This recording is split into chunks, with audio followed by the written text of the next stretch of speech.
tinha essa paixão por ave, quis fazer biologia, tive medo, queria estudar passarinho, mas na minha cabeça não encaixava, não conseguia visualizar, viver de estudar passarinho nesse mundo. Naquela época eu achava que isso não existia.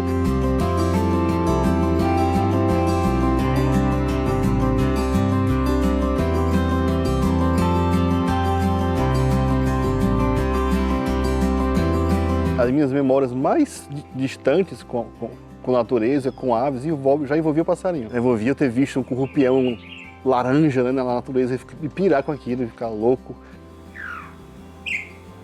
Eu sou filho do Maurício Albano e da Selma.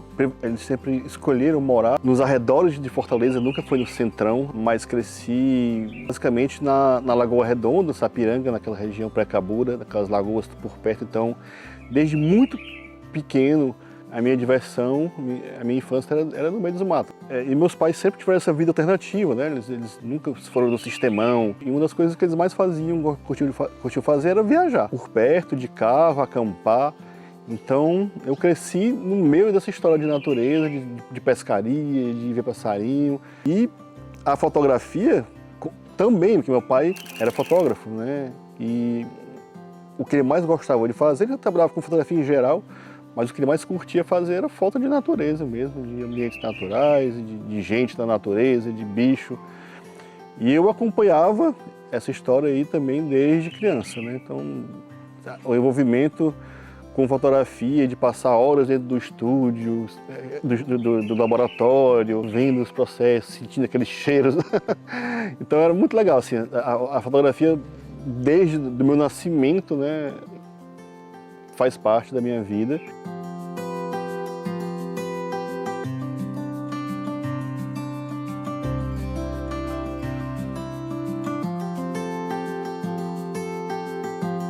Na época de fazer vestibular, de escolher a profissão, eu queria, já tinha certeza disso aí, que eu queria uma coisa com natureza.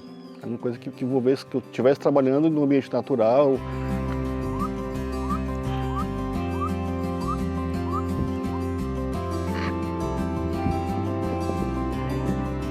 Nessa época, o papai, de novo, foi contratado na época da Tele Ceará. E eles tinham uma série de cartões telefônicos. Tinha os cartões com, né, série aves, plantas, peixes, e dentre essas veio aves. E eu estava na pesca e fui na biologia, lá na biologia da UFC, atrás de achar um ornitólogo, um biólogo, a bater o martelo, identificar com certeza o nome científico, etc, etc. E cheguei na biologia, onde tem um ornitólogo? Que não tem ornitólogo na UFC, não tem ninguém que estuda aves. Tem um estudante, um aluno aí do segundo semestre que estuda passarinho, Weber, o nome dele. Na hora que eu conheci o Weber, assim, eu posso dizer que meu mundo mudou totalmente. Nesse dia, o Weber era um estudante ainda, bem do início, tirou 2 livros, que era a Ornitologia Brasileira do Helmut Sick, que é a Bíblia até hoje da ornitologia brasileira, né? E eu já fiquei olhando aquilo, me arrepiando todo. O Weber começou a contar a história sobre a descrição de uma espécie nova para a ciência que ele participou. Tinha acabado de sair a descrição do soldadinho Orari. E eu fiquei completamente louco, velho, aquele dia. Completamente alucinado, assim. Comecei a sugar o máximo daquele cara que ele gostava de passar as coisas, né? E eu, cara, e como é que vive disso? Como é que é? Como funciona, não sei o quê. E eu dava na frente do cara que tinha acabado de descobrir uma espécie fantástica. E eu enlouqueci, velho, assim. Eu fiquei, cara, eu só sei que eu falei pra ele, eu tô saindo daqui, tô indo lá vou fechar o curso, eu não vou mais pra nenhuma aula da pesca. Acabou a pesca agora, eu vou fazer biologia, ano que vem eu tô aqui, pode ter certeza. E aí eu entrei na biologia na primeira semana, já fui pro campo com o Weber, pra Serra da Aratanha, e a gente conseguia pegar os bichos na rede, que fazia parte dos estudos deles, a gente tirava as fotos, nossa, eu ficava feliz pra caramba por ter a foto dos bichos na mão. E achava o ninho, puta, foto do bicho do ninho, chegava perto.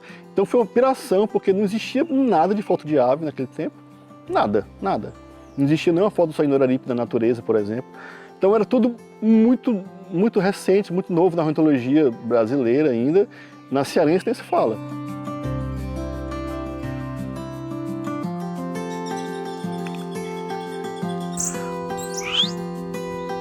Então eu já me envolvi com esses campos, com o Weber, e a gente já montou um grupo de estudo chamado Profauna, que era eu, o Weber, o Thierry Bocão.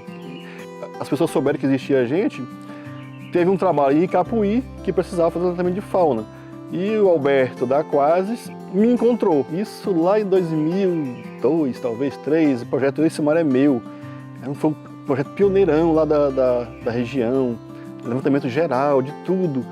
E a gente foi, então foi o primeiro contato com a Aquasis. No início dos anos 2000 começou a surgir a oportunidade da Aquasis sair só do mar, da zona costeira, e entrar para o interior.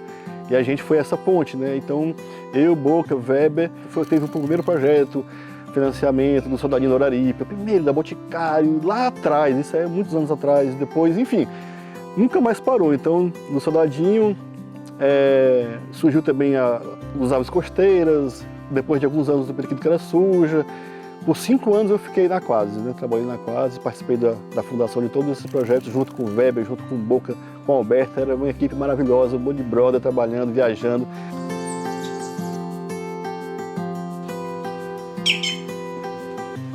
Alguns ornitólogos consagrados do Brasil estavam trabalhando num DVD com gravações e fotos de aves do Brasil.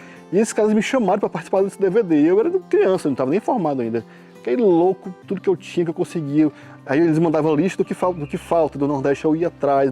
E nesse DVD tinha uma lista de e-mails que a gente trocava. Eu falei, gravei isso, gravei aquilo. Aí os caras, né, o Andrew, o Ricardo, o Parrini, esses caras que já eram guias, viram que existia uma pessoa morando em Fortaleza que tinha potencial. Eu não guiava, não sabia o que era isso direito, mas... aí o Parrini, em 2006, me escreveu um e-mail. Cara, eu tô com uma turma que eu vou guiar na Bahia, eles querem ir pro Ceará, não vou poder ir. Aí eu... Tu faz para mostrar isso, aquilo? Aí eu, oxe, vou. E começou, né, ver um amigo, ver outro amigo, cara. Aí o negócio começou. E o que foi que eu fiz? E eu entendi como é que era aquilo, que era de ver os endêmicos, os bichos específicos. Eu, enfim, comecei a estudar e vi que tinha uma revista chamada Neotropical Birding, que era inglesa, e os caras publicavam sobre neotrópico. Eu fiz 2 artigos, publiquei.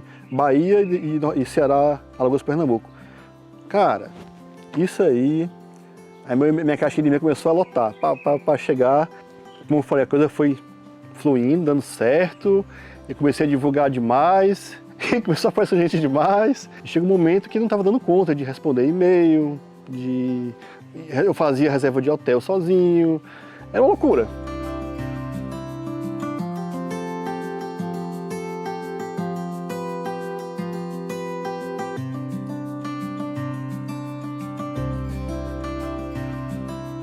Em 2012 eu estava recebendo um colega, o Luciano Lima, que é um ornitólogo, amigo também das antigas. Um tempo a gente foi dar um rolê aqui pelo Ceará e resolvemos esticar até o Maranhão.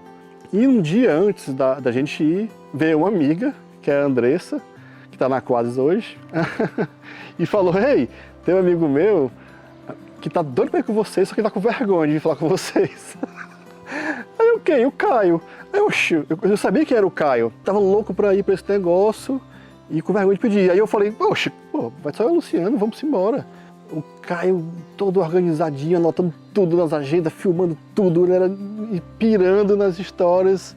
Só que assim, né, ele era muito novo, não sabia, não conhecia os bichos ainda, mas ele era muito atento, muito organizado. E ele me falou, vou trabalhar contigo, vou ser guia de passarinho. E naturalmente a gente decidiu trabalhar junto e viu que a coisa podia crescer ainda mais, né?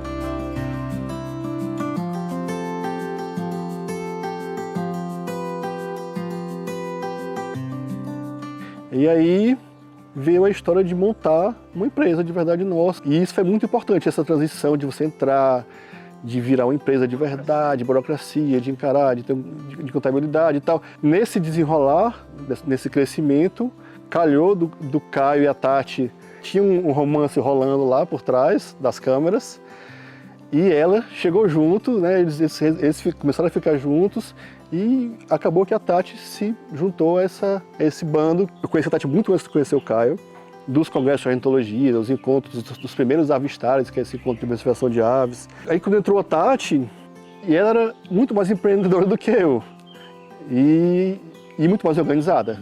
Não tem como você crescer sem ter essa base, né, estruturada. Então a estruturação começou, enfim, eu diria que a Tati foi o pilar para essa estruturação grande que hoje a empresa tem.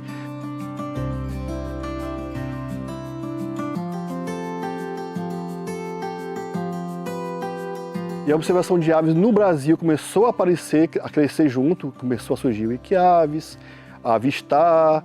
Então, a coisa dentro do Brasil começou a crescer, então começou a surgir guias locais e muitos biólogos, ornitólogos que trabalhavam com consultoria migraram para a observação de aves. E a gente viu esse potencial de ter uma equipe maior de guias, um corpo maior, que pudesse atender essas demandas das pessoas que querem voltar.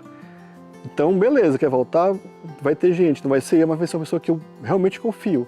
Então a gente começou a convidar pessoas da nossa confiança 100% e montar essa equipe. Trabalhando no Brasil todo, a gente morando em todas as regiões do país, do Sul, do Amazônia, enfim, no centro, Brasil Central, Nordeste, e uma galera de super, ultra competentes nas áreas deles.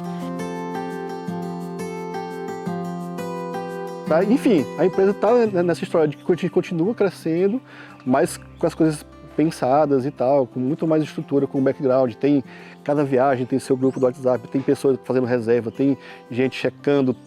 Enfim, a coisa ficou redondinha. Está trabalhando com marketing, está indo para Bird Fair, que é da Inglaterra. A gente foi ano passado pela primeira vez e está voltando agora, mês que vem. Está publicando em revistas internacionais, enfim, vai para os outros e para os outros e para os outros e vira uma coisa, e é muito legal, porque você conquista um cliente e ele fica, poxa, faz várias viagens com você, com a sua empresa no Brasil. E isso aí é o crescimento, né? Você consegue estabilizar uma coisa, de ter as agendas cheias e tal.